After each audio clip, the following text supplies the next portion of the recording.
사도신경 12번째 시간입니다. 나는 성도의 교제를 믿습니다. 나는 성도의 교제를 믿습니다. 신앙 고백인 사도신경은 세 단락으로 이루어졌다고 말씀드렸습니다. 성삼위 하나님의 구성처럼 성부 하나님을 다루고 성자 하나님을 다루고 성령 하나님을 다루는 신앙 고백이로 되어 있습니다. 우리가 지지난주부터 성령 하나님에 대한 고백을 하고 있습니다. 나는 성령을 믿습니다. 나는 거룩한 공교회를 믿습니다. 그리고 나는 성도의 교제를 믿습니다. 나는 죄를 용서받는 것을 믿습니다. 나는 몸의 부활과 영생을 믿습니다. 이것이 성령 하나님에 대한 신앙 고백에 담겨져 있는 내용입니다. 성도의 교제는 거룩한 공교의 신앙을 실현하는 근간이 됩니다. 거룩한 공교의 다음에 성도의 교제가 나온 것은 그냥 대충 배치시킨 배열이 아니다라는 것이죠. 의도를 가지고서 거룩한 공교의 뒤에 성도의 교제라고 하는 신앙 고백을 연결시키고 있습니다. 교회가 하나님의 부르심을 받은 사람들의 모임이다라고 했습니다. 그러니까 교회의 핵심은 예수 그리스도, 그리고 교회의 핵심은 그를 믿는 성도, 이것이 교회의 핵심이죠. 예수 없이 교회가 없듯이 성도 없이 교회의 실체를 이룰 수 없습니다. 예수님께서 교회를 세우셨다라고 하는 말은 이 땅에 예수 믿는 사람의 공동체를 이루었다라는 겁니다. 그래서 성도는 주님이 세우신 교회의 실체가 되는 겁니다. 성도의 교제를 믿는다는 이 신앙 고백은 우리를 왜 교회로 부르셨는가를 알려주죠. 주님께서 우리를 교회로 부르신 1차적인 목적이 이거예요. 성도 간의 사귐을 이루기 위해서, 성도의 교제를 위해서 우리를 교회로 부르시고 우리를 교회가 되게 하셨다, 이렇게 생각하시면 됩니다. 하나님 나라의 모습이 이 땅에서도 이루어집니다. 우리가 주기도문을 고백할 때에, 기도할 때에 하늘에서 뜻이 이루어진 것처럼 땅에서도 이루어지다라고 기도를 하고 있습니다. 하나님 나라가 이 땅에서도 이루어진 모형을 찾는다면 바로 교회가 하나님 나라가 이루어진 모형이다라고 생각하면 됩니다. 하나님 나라 또는 천국, 하나님이 계신 곳, 하늘나라는 샬롬이 있는 곳이죠. 하나님이 다스리는 상태를 샬롬이라고 하는 거예요. 하나님의 존재의 모습을 영광이라고 한다면 하나님이 다스릴 때의 그 상황, 그 분위기는 어떠한 분위기냐면 샬롬입니다. 지고의 평안이 유지되어지는, 그리고 평안이 충만한 샬롬의 상태가 바로 하나님 나라의 상태이죠. 하나님의 영광이 있고 하나님의 백성이 그 다스림을 따르면서 지고의 기쁨, 지고의 샬롬을 누리는 것이 하나님 나라죠. 그리고 교회는 그 하나님의 뜻이 이루어지는 현장입니다. 하나님 나라가, 주님이 계신 곳이 샬롬이라고 한다면 그 주님이 계신 곳이 하늘에서만 샬롬이 이루어지는 것이 아니라 땅에서도 이루어지는데, 주께서 부르시는 사람들의 모임인 이 교회를 통하여서 하나님의 샬롬의 맛을 우리가 볼 수 있습니다. 우리가 교회는 주님이 주신 선물이다라고 말씀을 드렸습니다. 한몸 공동체다, 원바디다라는 말씀을 드렸습니다. 그래서 교회는 또 하나의 가족이 될 수밖에 없는 거죠. 우리가 몸을 나누었다, 이게 가족 아닙니까? 피를 나누었다, 이게 가족 아니겠습니까? 근데 우리가 예수 그리스도의 피를, 예수 그리스도의 몸을 먹고 마심을 통하여서 한 몸을 이루게 되죠. 이 한 몸을 이루었단 말은 우리가 가족이다라는 말과 진배가 없는 것입니다. 왜냐하면 우리는 하나님을 뭐라고 부르고 있습니까? 아버지라고 부르고 있습니다. 아버지라고 부를 수 있는 사람은 누굽니까? 자녀들만 아버지라고 부를 수 있죠. 그러므로 우리 한 사람 한 사람이 아버지라 부르고 있기 때문에 우리는 주 안에서 형제요, 주 안에서 자매라고 고백할 수밖에 없는 겁니다. 또 하나의 가족, 그것이 바로 교회입니다. 영적 가족의 복을 누리는 통로가 뭐냐? 바로 이 교제라는 거죠. 사귐이라는 거죠. 우리는 잘 사귐으로 하나님께서 주신 또 하나의 가족의 복을 충만하게 누릴 수 있게 됩니다. 이 교제라는 단어의 헬라어는 여러분들 잘 아시겠지만 코이노니아라고 하죠. 코이노니아를 이제 번역해서 교제 또는 사귐이라고 번역하게 됩니다. 단순한 친교가 아니죠. 저희가 중학교 다닐 때, 고등학교 다닐 때 2부 순서는 항상 코이노니아라고 명명했어요. 그게 뭐냐면 코이노니아 하면 서로 오락하고 게임하고 이런 것들이 코이노니아로 이해가 됐어요. 한마디로 사교성 모임을 코이노니아로 우리가 생각하고 있었던 중학교, 고등학교 시절을 지났었습니다. 근데 단순히 친교만을 의미하는 게 아니라 연합, 결합, 어떤 친근한 관계, 참여, 나누어 가짐 등의 다양한 뜻을 가지고 있고, 그 다양한 뜻을 가지고 있다는 것은 우리의 사귐 속에 이런 다양한 뜻이 실현되어야 한다라는 의미를 가지고 있습니다. 그래서 성도가 서로 교제한다는 것은 모든 참된 성도들 사이에 존재하는 진정한 연합, 원바디가 이루어지는 거죠. 하나됨이 이루어지는 거죠. 정말 가족이다라고 하는 절실한 느낌을 가질 수 있을 때 우리는 잘 사귀었다, 성도 간의 교제가 온전하게 이루어졌다라고 말씀드릴 수 있습니다. 우리는 그리스도와 한 몸이라고 그랬어요. 주님은 우리의 머리 되시고 우리 교회는 주님의 몸이다라고 말했고 우리도 주님의 지체다라고 말했습니다. 우리가 그리스도와 한 몸이라는 것은 곧 운명 공동체다라는 뜻 아니겠습니까? 그리스도의 운명과 나의 운명이 동일시되는 것이죠. 그리스도께서 고난받을 때 우리도 고난받는 것이고 그리스도께서 영광에 오르실 때에 우리도 그 영광에 동참하는 것이죠. 한 몸이라는 것은 이렇게 운명 공동체적 성격을 가지고 있죠. 마찬가지로 성도가 한 몸이라는 이 고백은 마치 우리 서로가 운명 공동체와 동일하다는 것을 이야기하는 거예요. 너의 운명이 나의 운명과 동일시되는 것, 그게 성도의 교제예요. 그게 우리를 교회로 부르신 하나님의 목적이라는 거죠. 사도행전 2장은 초대교회에 일어났던 성도 간의 역사를 기록하고 있습니다. 오순절 성령 강림으로 이제 공식적인 교회가 예루살렘에 세워지게 되죠. 예루살렘에 주님의 이름으로 부르심을 많은 사람들이 몰려들었습니다. 그 많은 사람들이 몰려들었는데 그 많은 사람들이 몰려들어서 주님께 예배하고 찬미하는 것으로 그치지 아니하고 그 예배와 찬미 뒤에 성도 간의 교제와 사귐이 있었다라고 말하고 있습니다.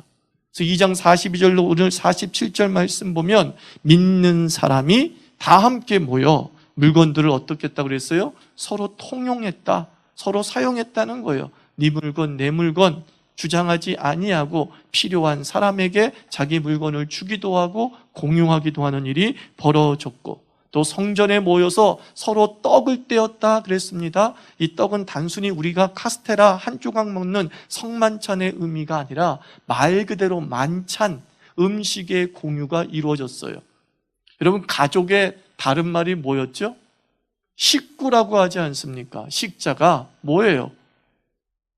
음식을 같이 먹는 관계를 식구라고 하는 겁니다.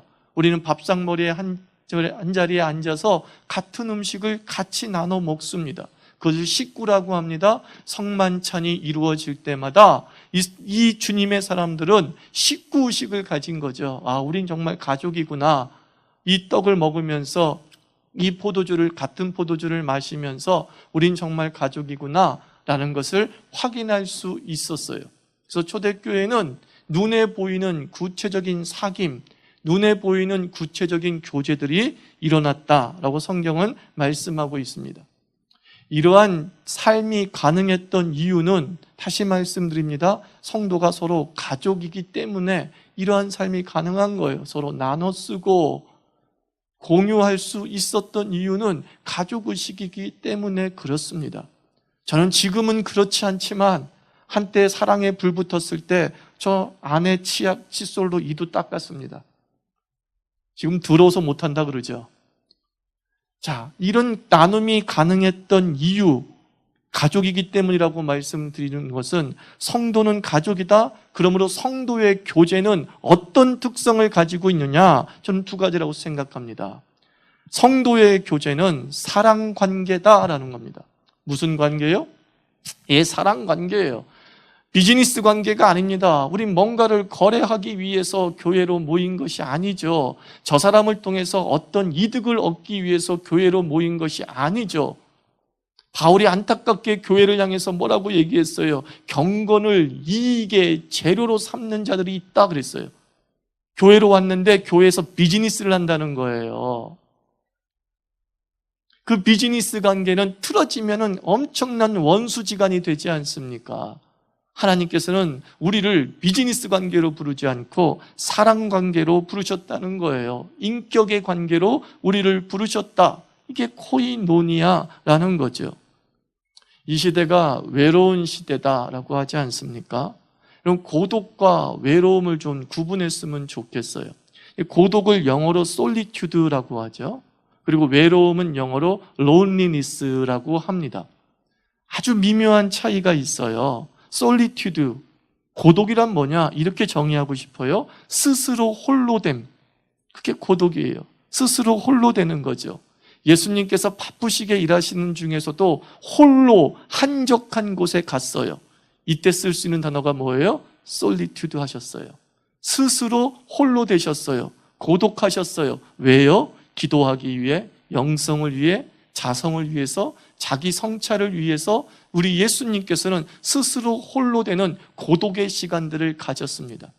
스스로 홀로 되는 고독의 시간을 갖는 사람은 문제가 없어요. 도리어 건강한 사람이죠. 많은 군중 속에서 자기를 따로 떼어내서 자기 자신을 좀 객관화시켜 볼 수 있는 시간을 갖는다는 것 얼마나 중요한지 모릅니다. 시끌벅적한 소음의 시대 속에서 조용하게 나를 내려다보고 그리고 하나님께서 나를 어떻게 보는가를 바라볼 수 있는 이 고독의 시간, 우리 크리스찬들에게 절실히 필요하다고 생각을 합니다. 반면에 외로움은 뭐예요? loneliness. 이건 뭘까요? 타인에 의해 홀로 되는 거죠. 외로움이라는 것은 타인에 의해서 생기는 현상이에요. 쉬운 말로 왕따가 바로 loneliness죠. 나는 홀로 되고 싶지 않은데 그 무리가 자꾸 나를 밀쳐내서 혼자로 만들어, 미운 오리 새끼로 만들어. 그때 우리가 느끼는 감정은 고독한 감정이 아니라 외로운 감정을 느끼게 되는 거예요. 참 내 세상에 나밖에 없구나, 나만 홀로구나 라는 생각을 갖고도 하죠. 또 어떤 사람은 군중 속의 고독을 느끼기도 합니다. 원치 않는데 나만 떨어져 있다는 느낌을 받는 그것이 바로 외로움의 상태이죠.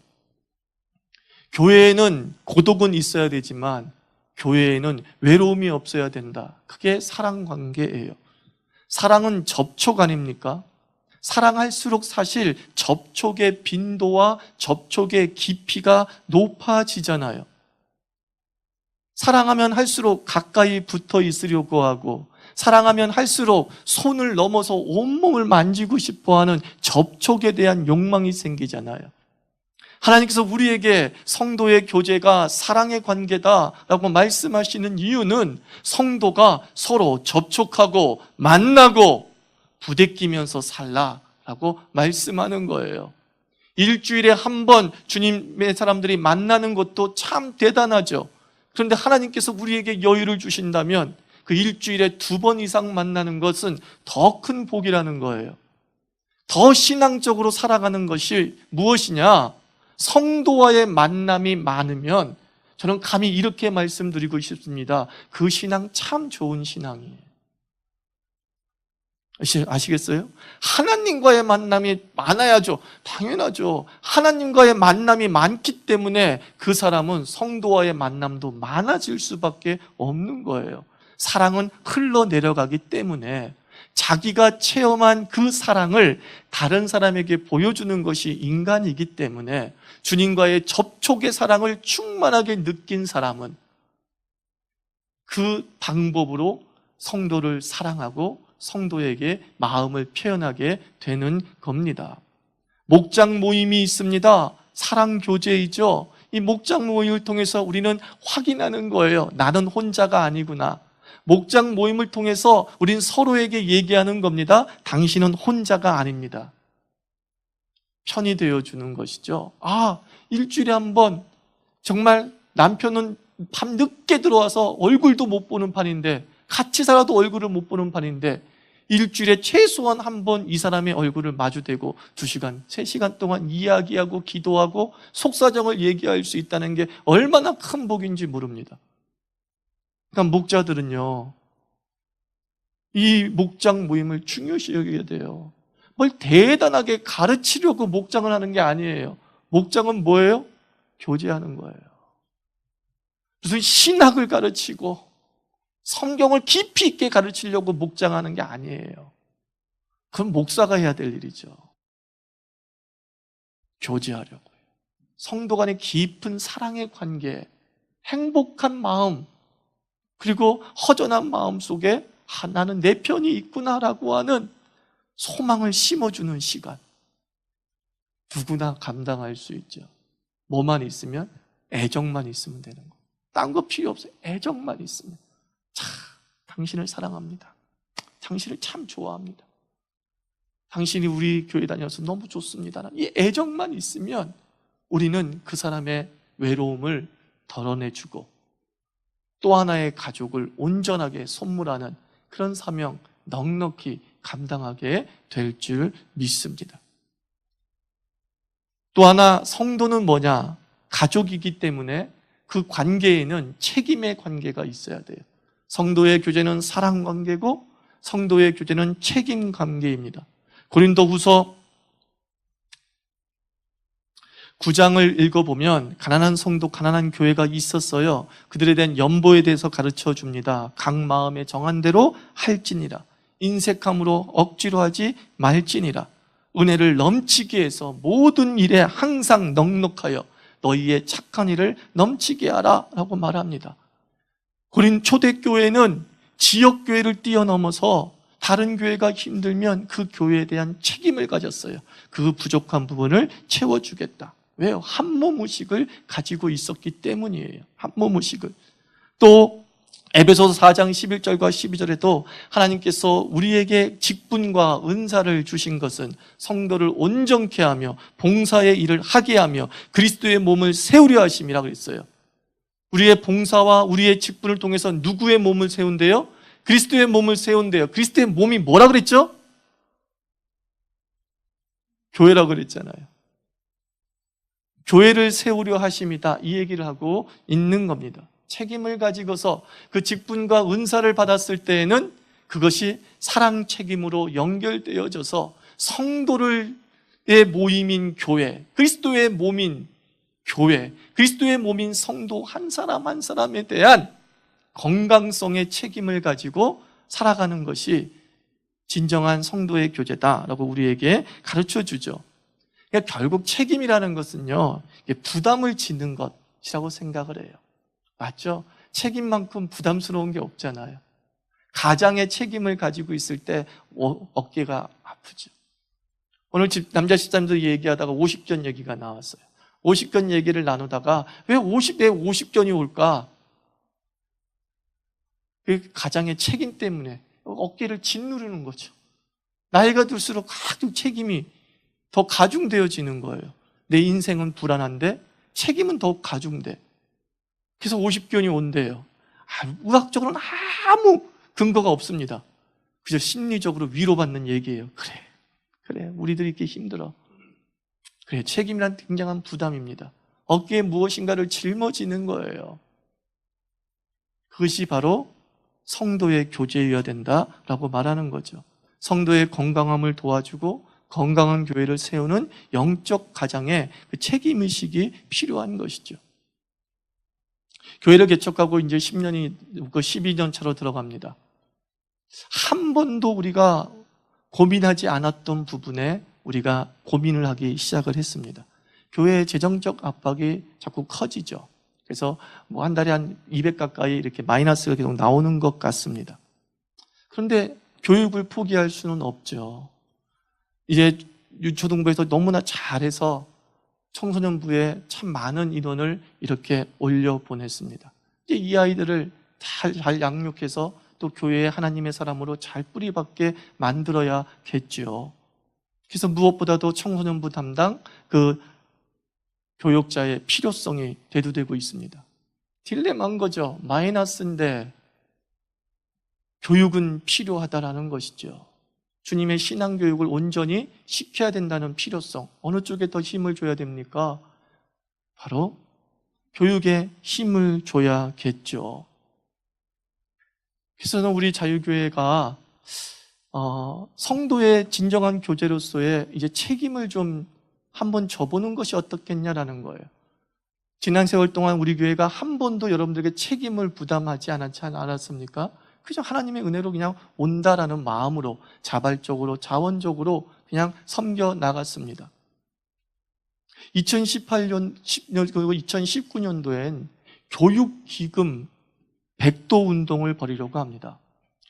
사랑의 운동, 150도 운동, 200도 운동 있잖아요. 교육기금 100도 운동을 좀 해보려고 합니다. 아주 한시적인 거예요. 한시적인 거. 매 달마다 하는 거예요. 작정하는 게 아니라 매 달마다 하는 거예요. 한 구자에 10,000원, 1인 10,000원을 한 구자로 참고 한 사람이 1구자나 2구자 이상을 해주면 100도 운동에 도달할 것 같습니다. 그러면 충분하게 우리가 이것을 교육기금으로 전용을 하여서 우리 중고등부 청소년 사역에 저는 힘을 보탤 수 있을 거라고 생각을 합니다. 이 메시지를 전하려는 의도는 전혀 없었지만 저는 말씀드리지 않습니까? 참 강해 설교가 주는 은혜는 뭐냐?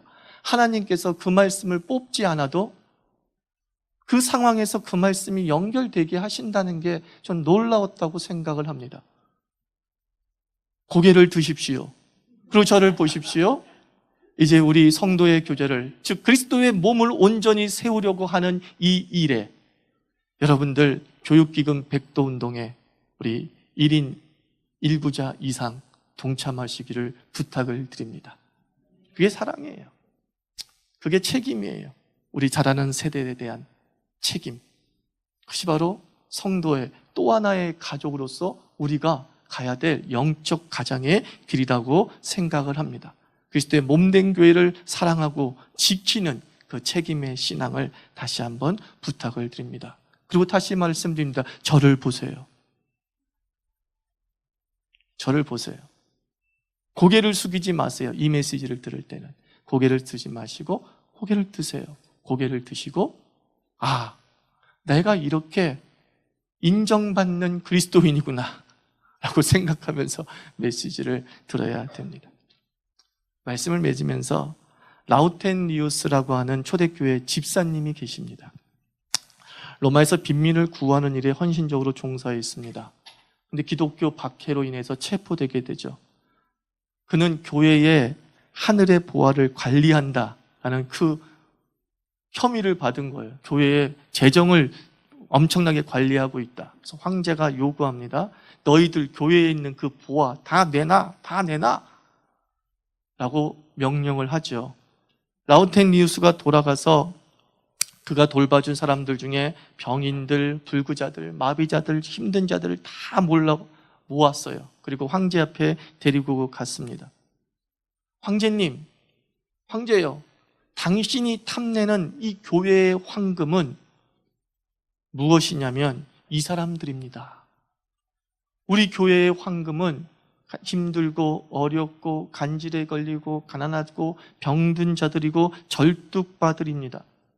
우리 교회의 진짜 보화는 세상에 비치신 예수 그리스도이고 황제의 눈에는 이들이 비참한 무의를 볼지 모르겠지만 이 사람들은 예수의 자녀요, 빛의 자녀요, 그리고 중요한 말을 합니다. 교회의 보화요, 교회의 금이요, 교회의 진주요, 교회의 보석입니다. 우리 자유교회의 재산은 여러분 한 사람 한 사람이라는 거예요.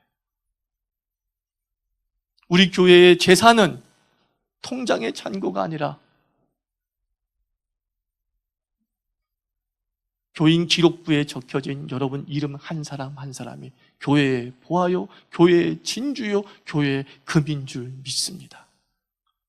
그 능력을 가지고 하나님의 몸된 교회를 서로 지켜나가면서 이 땅에 사람 외로운 자들에게 당신은 홀로가 아닙니다. 이 땅에 아무것도 없는 자에게 당신은 보물이 많습니다 라고 하면서 힘을 실어주는 진짜 성도의 교제를 이루어가는 주의 백성 되기를 주의 이름으로 축원합니다. 기도합시다.